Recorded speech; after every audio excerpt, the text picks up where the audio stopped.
Look, that thing, what it does is This thing? yeah. It's a camera. It also takes film. Oh, all right, okay. It's a digital camera. Yeah. And this is a microphone. Oh, okay. You know, I've been locked up 40-something years, so I'll be knowing. Go back to your time. Man. First man didn't even know what a camera was. Before coming here. What is this? That is a... Peach? Sparkling water. They don't sell stuff like this here. Yeah. Never. When I got locked up, my twins were 8 months old.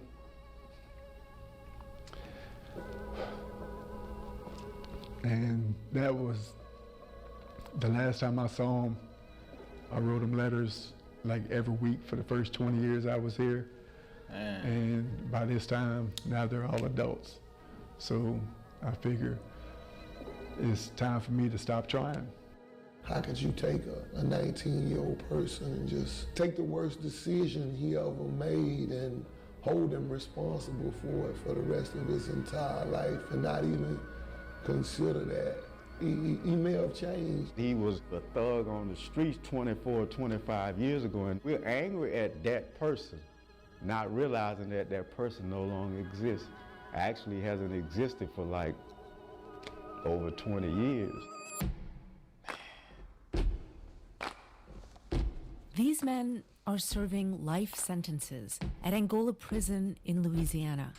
They don't have the possibility of parole. I'm serving a life sentence for second-degree murder. First-degree murder. Second-degree murder and armed robbery. I'm serving a life sentence. A life sentence without parole. I was 18 when this crime happened. I was 17 years old. I was 18 at the time. I come here, I was 17. I'm 80 years old now. People 17. Entry was 17, bro. Man, 80 years old. That's wild, man. People who commit crimes should be held responsible. But how much punishment is enough for justice? As you listen to these men, ask yourself, do they deserve a chance at redemption?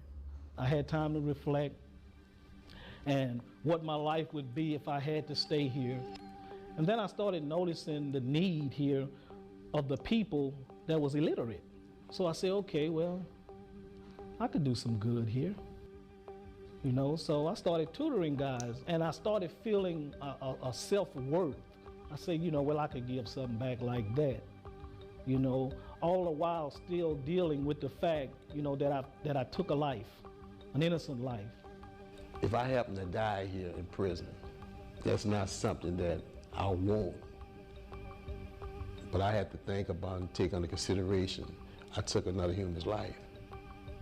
A young man, Damien, you know, I went to school with him. He still was somebody's son. If I could go back in time and redo that would have never happened. It shouldn't have happened. In the US, there are more than 50,000 people serving life without parole, 70% of whom are Black. If you come here young, well, prison provides. So you never have to be responsible if you don't want to.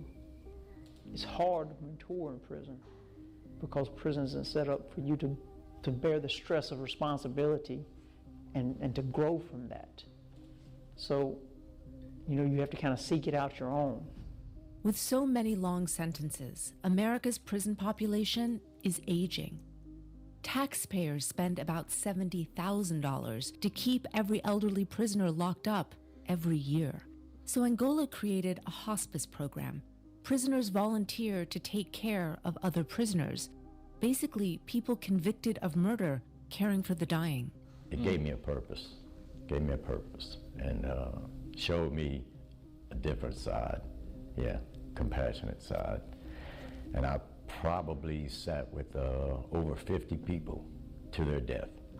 Man, you know, I ain't begging no man, but my first patient was a guy dying of AIDS. When I'm looking at a man weighing 60-something pounds, like, man, you know, he can't do nothing. So I used to pick him out of the bed, put him in a wheelchair, bring them to the bathroom, help them, bathe them up, tease them, mess with them. But when I first was able to help a person, I just felt different.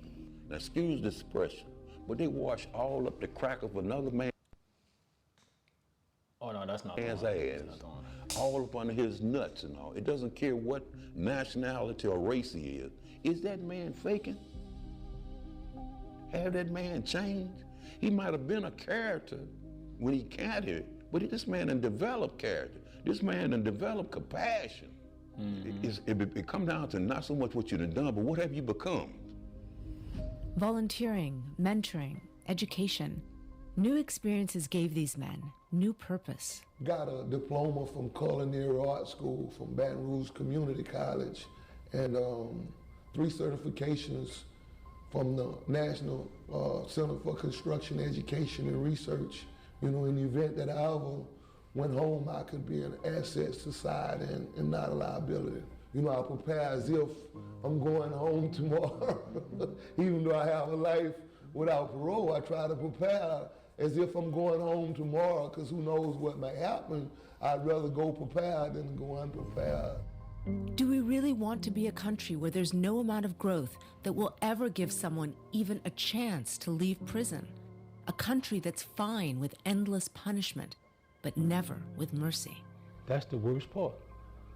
Knowing that I'm a changed man, knowing that I have the skills to go be a better person in society, knowing that I want to do better in society, and knowing that I can do better in society, and not having the opportunity to do that because I have a life sentence without parole.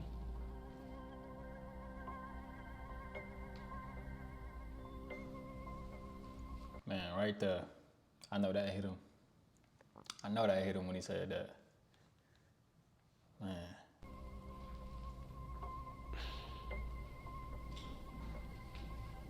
That hurt.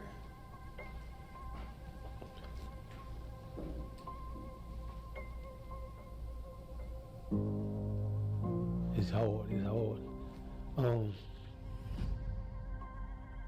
But we have a solution.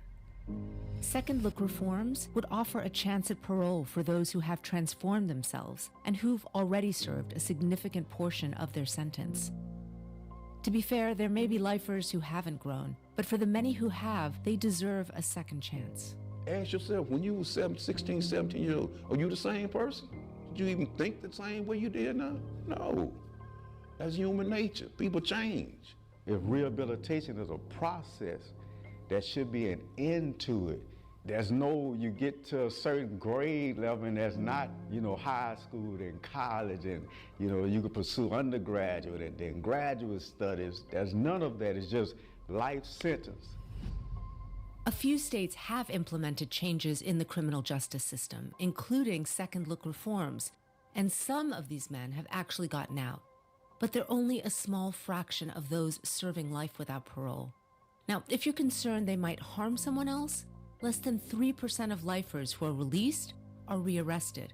And when they are, it's frequently for a technicality, not a violent crime. In other words, lengthy prison sentences don't improve public safety. Over time, Americans could save billions of dollars if some of these older reformed men are set free.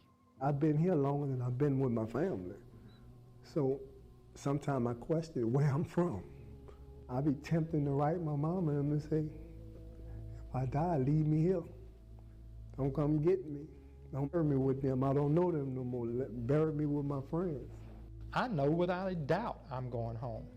If I die here, whether it's tomorrow or God forbid 25 years from now, my body will not stay here. I'm leaving Angola.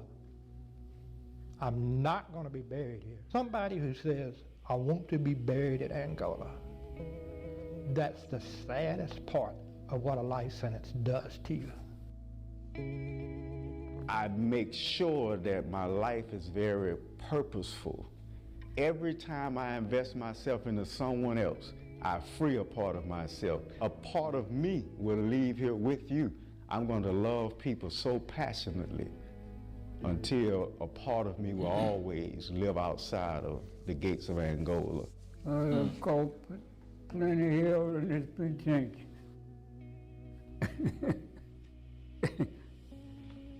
Well, and I